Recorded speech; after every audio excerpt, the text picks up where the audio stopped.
함께 보도록 하겠습니다. 370장, 가정에서 영상을 예배 드리시는 모든 분들 370장 같이 찬송드립니다. 주 안에 있는 나에게 딴 근심이 있으랴 십자가 밑에 나가 내 짐을 풀었네. 주님을 찬송하면서 할렐루야 할렐루야 내 앞길 멀고 매도 나 주님만 따라가리. 그 두려움이 변하여 내 기도 되었고 전날의 안숨 변하여 내 노래 되었네. 주님을 찬송하면서 할렐루야 할렐루야 내 앞길 멀고 매도 나 주님만 따라가리. 내 주는 자비하셔서 늘 함께 계시고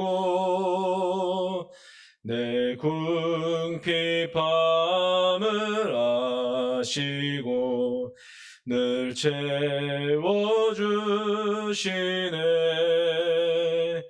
주님을 찬송하면서 할렐루야 할렐루야 내 앞길 멀고 매도 나 주님만 따라가리. 내 주와 맺은 언약은 영불변하시니 그 나라 가기까지는 늘 보호하시네. 주님을 찬송하면서 할렐루야 할렐루야 내 앞길 멀고 매도 나 주님만 따라가리. 아멘. 오늘 하나님이 주시는 말씀은 시편 16편입니다. 시편 16편 1절에서 마지막 11절까지 제가 봉독해 드리겠습니다. 하나님이여 나를 지켜 주소서. 내가 주께 피하나이다. 내가 여호와께 아뢰되 주는 나의 하나님이시오니 주밖에는 나의 복이 없다 하였나이다. 땅에 있는 성도들은 존귀한 자들이니 나의 모든 즐거움이 그들에게 있도다. 다른 신에게 예물을 드리는 자는 괴로움을 더할 것이라. 나는 그들이 드리는 피의 전제를 드리지 아니하며 내 입술로 그 이름도 부르지 아니하리로다. 여호와는 나의 산업과 나의 잔의 소득이시니 나의 분깃을 지키시나이다. 내게 줄로 재어준 구역은 아름다운 곳에 있으며 나의 기업이 실로 아름답도다. 나를 훈계하신 여호와를 송축할지라. 밤마다 내 양심이 나를 교훈하도다. 내가 여호와를 항상 내 앞에 모시며 그가 나의 오른쪽에 계심으로 내가 흔들리지 아니하리로다. 이러므로 나의 마음이 기쁘고 나의 영도 즐거워하며 내 육체도 안전히 살리니 이는 주께서 내 영혼을 소홀에 버리지 아니하시며 주의 거룩한 자를 멸망시키지 않으실 것임이니이다. 주께서 생명의 길을 내게 보이시리니 주의 앞에는 충만한 기쁨이 있고 주의 오른쪽에는 영원한 즐거움이 있나이다. 아멘.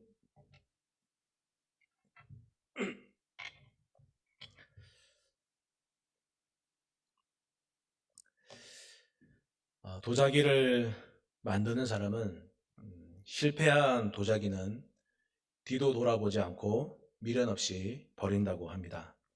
반면에 잘 만들어진 도자기는 이리저리 살펴보고 또 금이 간 데는 없는지 또 여기저기 두들겨 본다고 합니다. 우리나라 여름철 하면 대표적인 여름철에 입는 대표적인 모시는 두드릴수록 좋아지고 또 광택이 나지만 나쁜 모시는 부서지기 쉬워서 두드리지 않는다고 합니다. 힘이 세어 보이는 소 한 마리하고 또 힘이 없이 약해 보이는 소 한 마리가 두 마리가 있는데 두 마리 중에 여러분들은 어느 소에다가 쟁기와 멍에를 매겠습니까? 누구한테 물어보더라도 당연히 힘이 세 보이는 소한테 멍에를 메울 것입니다. 이처럼 하나님도 좋은 사람들을 더 시험해서 그 사람들이 더 빛이 나도록 그렇게 하시는 겁니다. 그 대표적인 사람으로 여러 사람이 있겠지만 오늘 본문을 통해서 보면 다윗이 그런 사람이 아닌가 싶습니다. 다윗은 오늘 본문에서 하나님이 자기 재산입니다. 그런 얘기를 하고 하나님이 나의 몫을 챙겨주시는 분이십니다. 라고 그렇게 노래하고 확신하고 있습니다. 이 16편을 시작하기에 보면 전에 그 위에 보면 조그만한 글씨로 표제가 나와 있는데 그 표제가 다윗의 믹담이라고 이렇게 나와 있는데 이 믹담이라고 하는 말의 뜻이 뭐냐면 새겨 넣는다 하는 그런 뜻이거든요. 그러니까 다윗은 이 시 16편을 통해서 자기가 생각하고 있는 믿고 있는 하나님을 자기에게 계속해서 새겨 놓고 있는 거예요. 우리가 확신합니다라고 말을 하는데 그 확신이라고 하는 말이 그냥 골방에 들어가서 내가 하나님을 확신합니다. 수백 번을 외친다고 해서 얻어지는 것이 아니라 그 확신은 내가 확신하는 대상과 소통하며 살 때 내가 몸으로 체득하는 것이 확신인 것이죠. 우리 그리스도인들이 하나님을 확신하는 만큼 우리가 믿음의 역사를 기대하는 것이고 우리가 하나님을 확신하는 만큼 사랑의 수고를 하는 것이고 우리가 확신하는 만큼 그리스도에 대한 소망을 가지고 이 어려운 때를 이 시간들을 인내하면서 사는 그 삶을 통해서 우리가 하나님을 확신합니다 라는 것을 체득하게 되는 것입니다. 그리스도인들이 이런 확신을 통해서 또 하나 얻어지는 게 있다면 무엇이냐면 내 자신이 하나님의 자녀라고 하는 사실을 알게 되는 것이죠. 그 확신이 내 마음속에 계속해서 새겨지면서 그러면 내 신앙생활에 있어서 말도 행동도 모든 것이 당차지고 모든 것이 거침없어지고 모든 것이 담대해지게 될 것입니다. 그리고 내가 하나님의 자녀라고 하는 사실이 여기에 흔들림 없이 자리 잡게 된다 그러면 내가 어떤 순간에 어떤 때에 어떤 장소에서 이 하나님의 자녀된 특권을 어떻게 사용할지를 알고 적절하게 사용할 수 있게 되는 것이죠. 1절부터 보시면 다윗이 하나님이여 나를 지켜주소서 내가 주님께 피합니다 라고 하는 이 기도가 저는 진짜 자녀의 기도라고 저는 생각합니다. 자녀가 드릴 수 있는 기도 중에 가장 단순하고 가장 최고의 기도가 아닌가 생각을 합니다.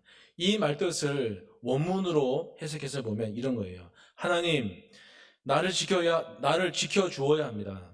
왜냐하면 내가 당신께 피하기 때문입니다. 이런 뜻이거든요. 이게 지금 부탁이 아니라 내가 하나님의 자녀니까 당신이 그렇게 하는 것이 당연하지 않느냐 하는 식으로 그렇게 하나님 앞에 얘기하고 있는 거예요. 어떤 사람들은 이런 기도를 보고 참 무례하다라고 생각할 수 있지만 저는 그렇게 생각하지 않습니다. 저는 다윗과 하나님이 정말 친밀한 사이구나, 정말 끈끈한 사이구나 하는 것을 이런 기도를 통해서 또 늘 볼 때마다 생각하곤 합니다. 다윗이 그 자신의 인생 동안 계속해서 하나님하고 신뢰를 쌓아가고 그렇게 만들어가고 있었구나 하는 것이 느껴지는 거예요. 하나님을 두렵게만 생각하는 사람들이, 신앙생활 한다고 하면서도 신뢰라는 것은 1%도 없는 사람들이 어떻게 이렇게 겉으로 보기에 무례하게 짝이 없는 그런 기도를 할 수가 있겠습니까? 생각도 못하는 것이죠. 제가 예전에 있었던 교회에서 퇴근을 하고 집으로 오는데 사택이 모여 살았기 때문에 제 둘째 딸이 다른 사택의 아이들하고 놀고 있었습니다. 집으로 오는데 아이가 갑자기 저를 막 하면서 달려오더니 내뿜어서 저한테 하는 말이 500원만 줘 그러는 거예요. 그래서 아주 기쁜 마음으로 500원이 아니라 1000원을 꺼내서 딱 줬어요. 그랬더니 그 옆에 있는 아이가 뭐라냐면 목사님 저도 주세요 그런 거예요. 그래서 제가 뭐라고 했겠습니까? 니들 아빠한테 가 달라 그래라 그랬습니다. 저는 그 작은 예하지만 참 그 순간이 참 저한테 의미 있다고 생각하는 게, 우리가 그렇게 하나님 앞에 자녀된 기도를 하는 게 정상 아니겠습니까? 그 기도가 정상이 아니겠습니까? 눈치 보고 이런 말 하면 될까 안 될까 하는 것이 아니라 자녀답게 기도하는 것이 정상이라고 생각합니다. 그렇다고 해서 이 자녀의 기도라는 것이 마냥 떼쓰니 하는 기도는 아니죠. 하나님 우리에게는 하나님의 곳간 창고를 채울 능력도 없고 어떻게 채워야 하는지 방법도 잘 모르겠습니다. 하지만 하나님이 내게 능력을 주시면, 내가 능력 주시는 자 안에 있으면, 내가 능력 주시는 성령으로 살면 저는 모든 것이 가능하다라고 믿습니다 라고 하면서 하는 기도가 자녀의 기도 아니겠습니까? 또 언젠가는 어떤 집사님 한 분이 저한테 목사님은 어떻게 기도하세요? 라고 물어요. 그래서 제가 그 집사님한테 아주 당당하게 그렇게 가르쳐 줬습니다. 저는 이렇게 기도합니다.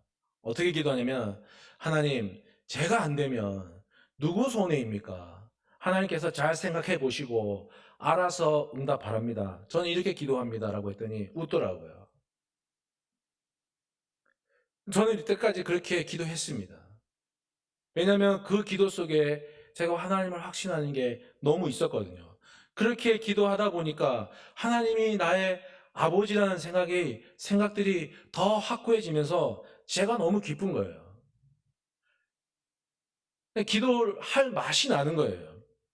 제가 무슨 빠져나갈 구멍을 만들어 놓고 기도하면 응답하시겠지 이런 거 아니라, 그냥 빠져나갈 구멍도 없어요. 그냥 하나님이 응답하시겠지, 기도하면 하나님이 응답하시겠지 하는 생각으로, 기도 응답이 안 되면 내 탓인 거지 하고 그렇게 생각하면서 기도했습니다. 그런데 신기한 거는 응답이 와요.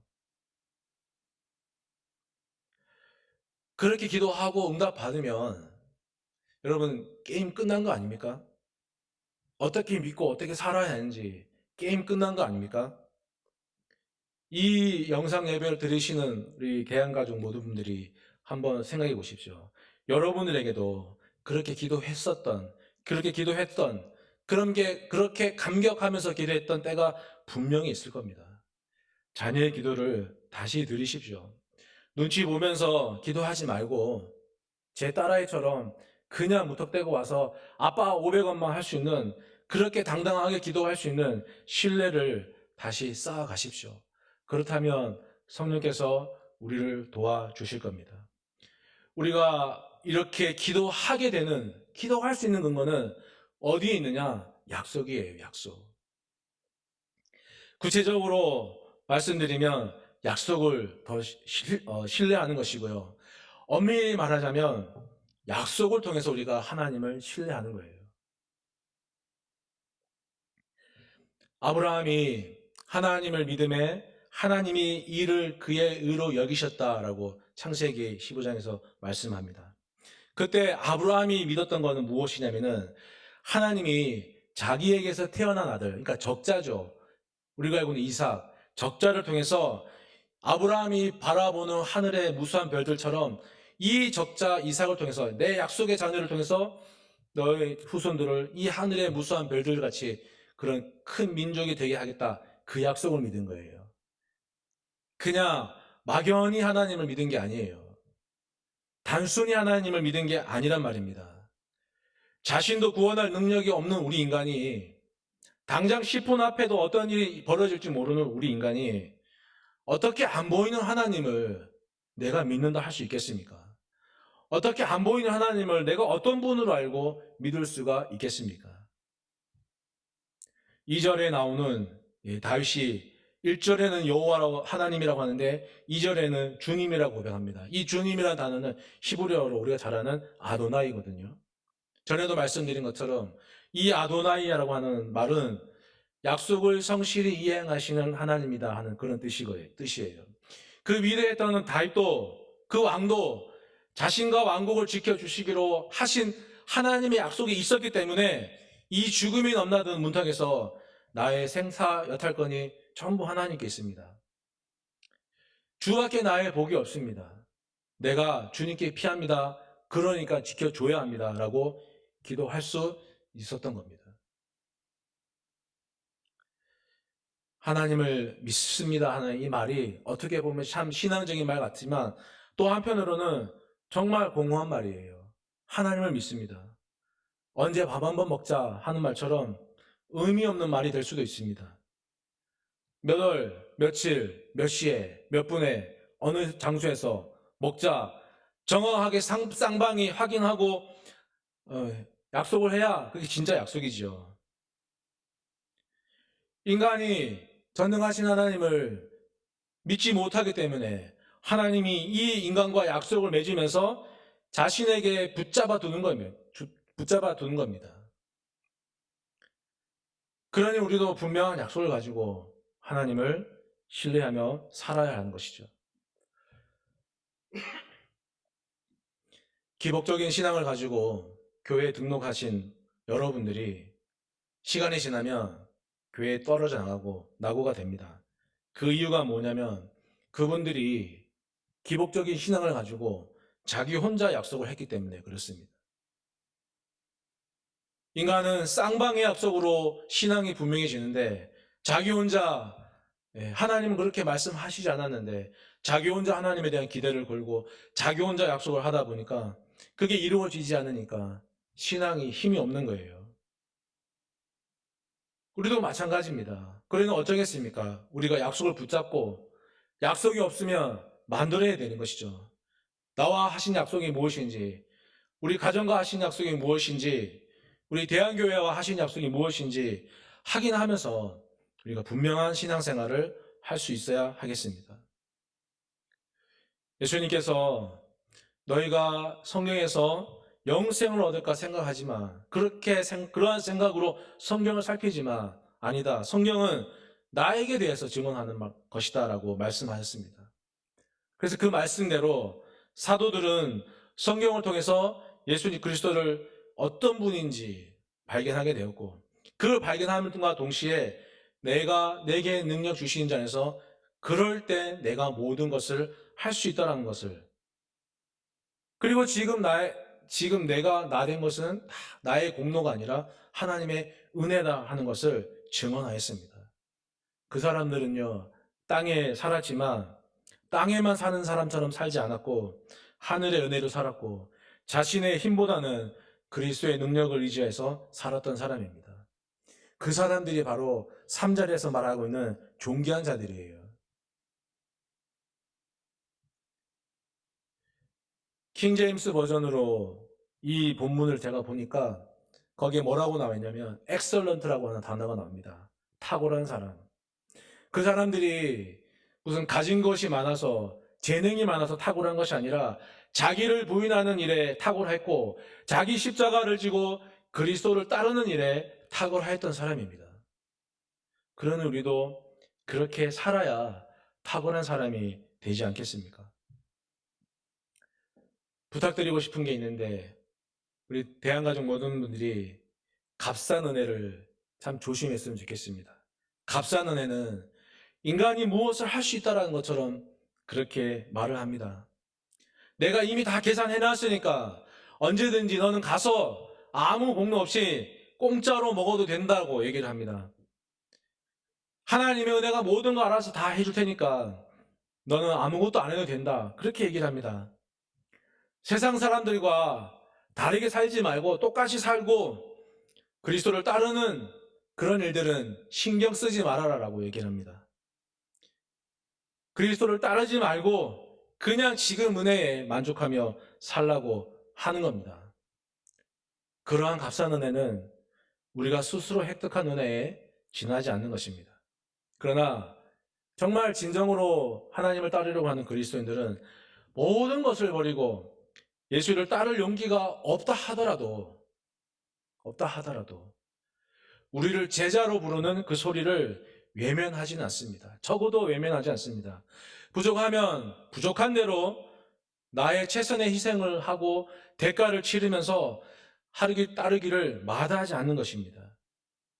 그리해서 결국에는 자신의 공로가 아니라 하나님의 은혜로 예수를 따르게 되는 사람이 되는 것입니다. 세상이 우리를 무엇으로 평가하겠습니까? 우리가 말하는 대로 사느냐 아니면 그렇지 못하느냐 하는 것으로 우리를 판단하지 않겠습니까? 스스로 만들어서 획득한 그 값싼 은혜에 유혹되지 말고 말과 행함에 있어서 탁월한 그리스도인들이 되는 우리 대한가족들이 되기를 부탁을 드리겠습니다. 간혹 신문에 보면은 심지어 기독교인들이 점집을 찾았고 하는 이런 신문 기사를 간혹 가다가 접할 때가 있습니다. 신문에는 나진 않지만 우리 사이에 암묵적으로 기도빨 좋다는 데 찾아가서 사기 당하는 사람들도 종종 봅니다. 저는 거기에 있는 사람보다 가는 사람이 더 문제라는 생각을 합니다. 예전에 제가 영월에 있는 모 기도원에 교인 중에 이제 말기 암 환자가 있어서 신방을 갔는데 가서 기도해주고 돌아오려고 하는데 같이 갔던 이제 집사님, 권사님들이 여기 원장님이 기도가 아주 용하니까 받고 가자 그러는 거예요. 그래서 참 속으로는 참 싫었습니다. 제가 담임 목사님 밑에 고개를 숙이고 안수는 받아도 검증이 안 된 사람한테는 받기 싫거든요. 그래서 어떻게 또 거절하면 목사가 또 신앙이 없다고 하는 말 들을까봐 그냥 억지로 그 앞에 누웠습니다. 이렇게 그 원장님이 앉아 있고 책상다리하고 앉아 있고 제가 그 앞에 이렇게 머리를 하고 누웠는데 요 손가락으로 양쪽 눈을 꽉 누르는 겁니다. 너 얼마나 아픈지 제가 그냥 벌떡 일어나서 그 원장님을 때릴 뻔했어요. 결국 나중에 그 원장님이 사기죄로 횡령죄로 잡혀 들어갔거든요. 그래서 제가 말씀을 준비하면서 그런 생각이 들었어요. 거기 있는 사람보다 가는 사람이 문제다. 가는 사람의 정신이 문제다. 가는 사람들의 신앙이 문제다라는 생각을 해봤습니다.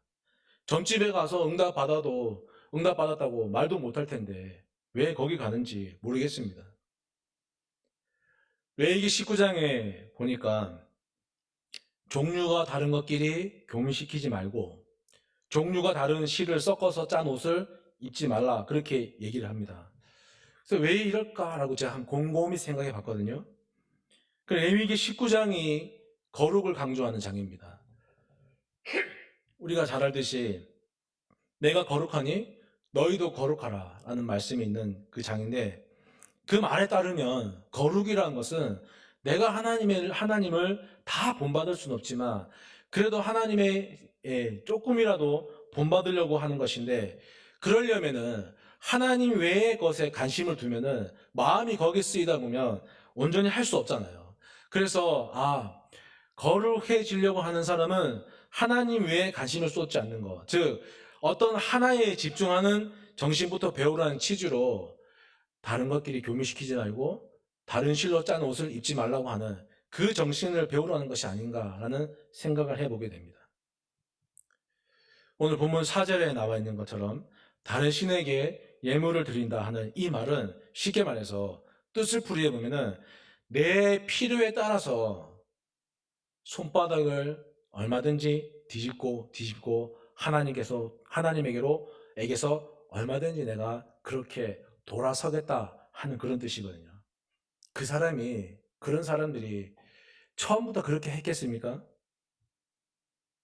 습관이 쌓이고 정신이 무너지면서 양심이 무너지면서 그러다 보니까 자연히 손바닥 뒤집는 게 아무 일 아닌 것처럼 된 거겠죠. 물론 이 설교를 듣는 여러분들이 우리 대한 가족들은 그러지 않으리라고 생각합니다만, 근데 제가 지나온 교회들을 보면은 정말 교회 안에서요, 무기로 사용하면 안 될 그런 말과 행동을 무기로 사용하는 것을 정말 수없이 봐왔습니다.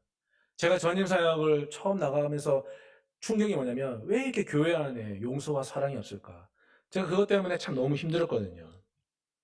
무기로 사용하면 안 될 것들을 무기로 사용하면서도 정말 내가 신앙생활 잘한다라고 착각한 사람들을 제가 너무나 많이 보면서 마음이 아팠어요. 뭐 교회 안 가요, 뭐 봉사 안 해요. 이건 뭐 기본이고요. 이건 기본. 이건 뭐 취급할 수도 없는 그냥 기본이 돼버렸고요. 제가 어떤 목사님으로부터 이런 말 들은 적이 있어요. 자기가 사역을 하고 월요일에 오랜만에 가족하고 교회 주변에 있는 짜장면 집에 가족이랑 애기 데리고 짜장면 먹으러 가는데 가다가 교인을 만났는데 교인이 뭐라 하냐면은 시간이 참 많으신가 봐요. 그런 얘기를 했대요. 저는 그 얘기를 정말 그 목사님에게 들으면서 진짜 마음이 쓰렸습니다. 예수님께서 말씀하셨죠. 입에서 나오는 것들은 마음에서 나오는 것이니 이것이야말로 사람을 더럽게 하느니라. 마태복음 15장 18절에 있는 말씀입니다. 우리가 우리 신앙을 갉아먹는 게 우리 말과 행동으로 갉아먹는다 그러면 그 말과 행동을 좀 조심하고 탁월한 사람으로서 살아갔으면 하는 바람입니다. 예수 그리스도의 부활을 경험한 사도들에 의해서 세워진 사도적 교회. 예수 그리스도가 머리요, 교회는 그의 몸이라고 하는 통일성이 있는 통일성의 교회. 교회는 세상과 구별된 모습이 있어야 한다 하는 거룩한 교회. 모든 사람이 죄인이고 죄인으로서 자신의 죄를 고백하고 하나님을 예배해야 한다는 보편성의 교회. 이것을 교회의 4가지 속성이라고 합니다. 사도적 교회, 통일성의 교회, 거룩한 교회, 보편적인 교회, 이 교회를 통해서 우리가 예수님의 부활을 다시금 경험하고 예수 그리스도가 진정한 우리의 주인이 되시고 세상과 좀 다른 방식으로 우리가 특별하게 좀 탁월하게 살아야 되고 그러면서 자신을 성찰하고 나의 나됨이 값비싼 하나님의 은혜로 된 것임을 알 때 그것을 아는 우리의 신앙의 현주소를 바르게 하는 그런 대한 가족들이 되기를 간절히 바랍니다. 그런 사람이 어떤 모습이냐? 7절에 나오는데요. 그 사람은 하나님의 훈계를 은총으로 듣는 사람입니다. 하나님의 훈계가 너무 달콤해서 그것을 온전히 듣는 사람이에요. 고난을 겪으면서도 자신을 돌아보는 사람이에요. 그리고 자기의 어떤 실패 경험을 되풀이하지 않기 위해서 그 실패 경험에 대한 경험담을 액자로 만들어서 방에 걸어두고 그걸 보면서 저렇게 살면 안 되지 하는 사람이 아니겠습니까? 어떤 목사님이 있었는데 이 목사님이 전도사 시절에 철없는 행동으로 교인들을 본의 아니게 많이 아프게 했고 또 인간관계도 많이 부족했다고 합니다. 목사 안수를 받고 요한복음 본문으로 첫 설교를 준비하는데 집에서 울었다고 합니다. 설교를 준비하다가. 그 다음 날은 주일이어서 오후 강단에 서서 설교를 하는데 설교하다가 말고 대성통곡했다고 합니다. 왜냐 하니까 그렇게 부족한 자신을 하나님이 이렇게 사랑해 주시는 것 같아서 그것에 너무 감사했고, 또 한편으로는 목사 안수를 받고 보니까 교인들에게 미안한 것이 너무 많아서 그래서 눈물이 났다고 합니다. 그 목사님이 수백 명의 교인 앞에서 하나님의 은혜로 자신을 돌아본 거예요. 그리고 그때를 잊지 않고 좋은 목사님이 되었다고 합니다. 그리스도인으로 산다 하는 것은 참 어려운 일인 것 같습니다. 왜냐하니까 속상하고 마음이 다치는 일이 있어도 그때마다 다 쏟아내는 게 아니라 여기 있는 우리 나있죠 8절에 있는 것처럼 항상 여호와를 내 앞에 모시는 같이 항상 내가 중심을 잡고 평상심을 지키면서 좌우로 치우치지 않게 해서 균형을 잡고 살아야 하기 때문입니다. 하루 이틀도 아니고 평생 항상. 그래서 신앙생활이 어려운 것 같습니다. 영상 설교를 드려서 하기 때문에 이 얘기를 하면 여러분들이 또 어떤 반응을 보이실지 잘 모르겠지만 재미있는 이야기 하나 해보겠습니다. 이쑤시개로 코끼리를 죽이는 방법인데 제가 두 가지를 얘기해 볼 테니까 여러분들이 둘 중에 하나를 선택해 보십시오. 하나는 이쑤시개로 코끼리가 죽을 때까지 계속 찌르는 거예요. 두 번째 방법은 뭐냐면 이쑤시개를 코끼리에 찔러놨다가 코끼리가 죽을 때쯤 이쑤시개를 빼는 거예요. 둘 중에 여러분들은 어떤 방법을 선택하시겠습니까? 참고로 저는 첫 번째 방법을 선택했습니다. 죽을 때까지 계속 지르는 거. 우리가 하나님 앞에 변화될 때까지 계속 그렇게 항상 여호와를 내 앞에 모시며 사는 삶을 살기로 저는 선택하고 싶습니다. 그 목사님처럼 자신이 용서받는 때를 잊지 않고 기억해서 앞으로 겪게 되는 모든 일 가운데서 항상 요동치 않는 그런 신앙으로 살기를 선택하려고 합니다. 여러분들도 그러한 삶을 선택할 수 있기를 간절히 바라겠습니다. 마음이 힘들고 지치면 우리 육체도 힘들고 지칩니다. 우리 육체가 아프면 우리의 마음도 아픕니다.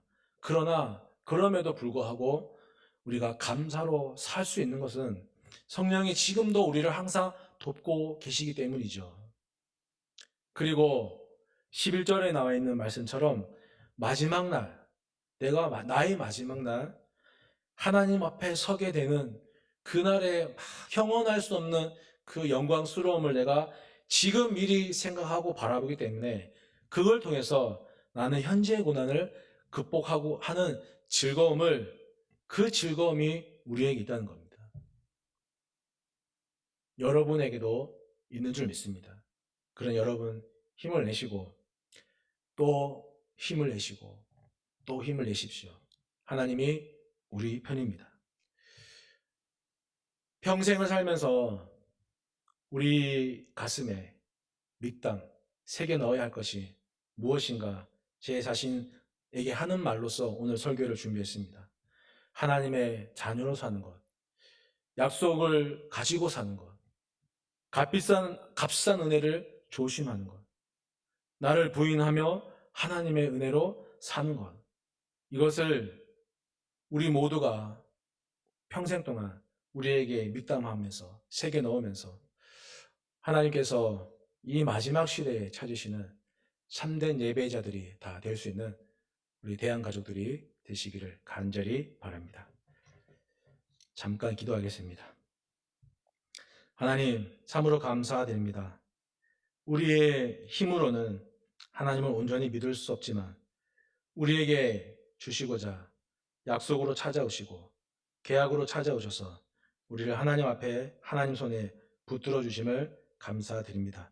우리 평생을 살면서 하나님의 자녀로 살 것과 약속을 가지고 살 것과 값싼 은혜를 조심하며 하나님의 값비싼 은혜로 살 것을 또 나를 부인하며 하나님의 은혜로 사는 것임을 우리 평생에 내 마음에 새기면서 아버지께서 찾으시는 참된 예배자로 살아갈 수 있도록 성령으로 인도해 주시옵소서. 예수님의 이름으로 기도드립니다. 아멘.